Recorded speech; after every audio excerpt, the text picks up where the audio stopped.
নমস্কার বন্ধুরা, টুকটাক লাইফস্টাইলে আরেকটি নতুন পর্বের সাথে আপনাদের সবাইকে স্বাগত। আজকে আমি আপনাদের সাথে শেয়ার করব, সবাই তো তোমরা নিরামিষ ঢোকার ডালনা খেয়েছো। আজকে আমি শেয়ার করব আমিষ ঢোকার ডালনা কীভাবে তৈরি করতে হয় সেটা তোমাদের সাথে শেয়ার করব। প্রথমে এই ঢোকার ডালনাতে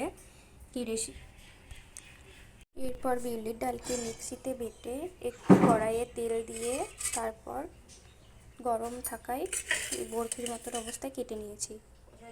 তারপর তেলটা গরম হয়ে গেছে, দিয়ে দেবো ডালনাগুলো। তো এটা লাল লাল করে ভেজে তুলে নিয়েছি।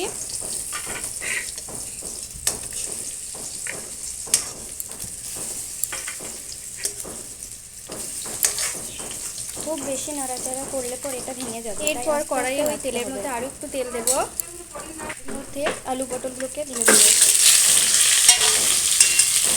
ভালো করে ভাজতে হবে।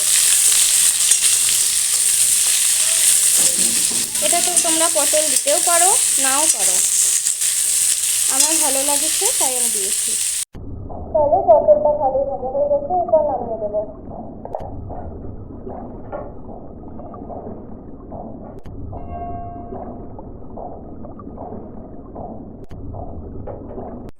এরপর ওই কড়াইয়ে তেল দেব সামান্য, 4 চামচ মতন তেল দেব।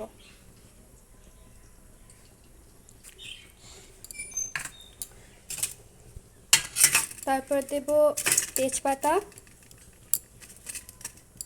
কাঁচা লঙ্কা, জিরে।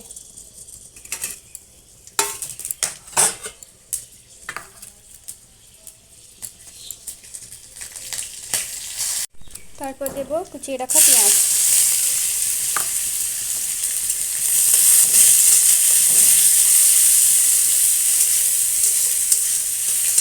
ভালো করে ভাজতে হবে পেঁয়াজটাকে। পেঁয়াজটা ভাজা ভাজা হয়ে গেছে, তারপর দেবো আদা রসুন জিরে বাটা। এটাকেও ভালো করে নাড়তে হবে।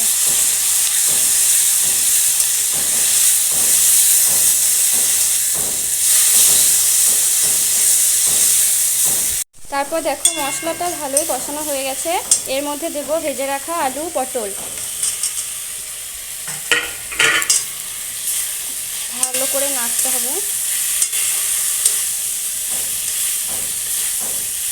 এরপর দেব পরিমাণ মতন লবণ,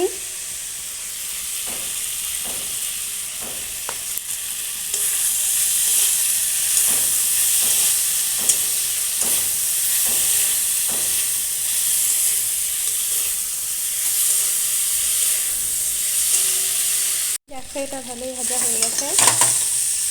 আমি নিজে ক্যামেরাটা ধরে আছি, তার জন্য একটু অসুবিধা হচ্ছে। তারপর দেব জল।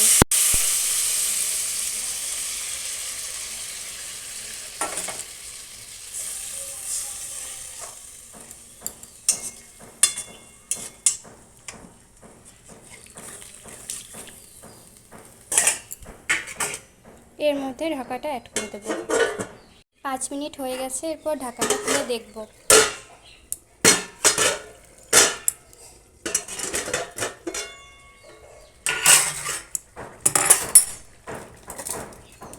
ফুটছে।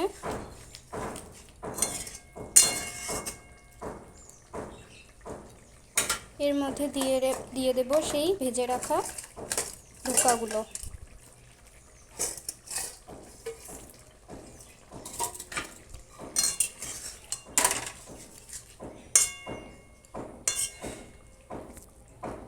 ধোকাটা দিয়ে একটুক্ষণ ফুটিয়ে নিয়েছি, এরপর নামিয়ে দেব।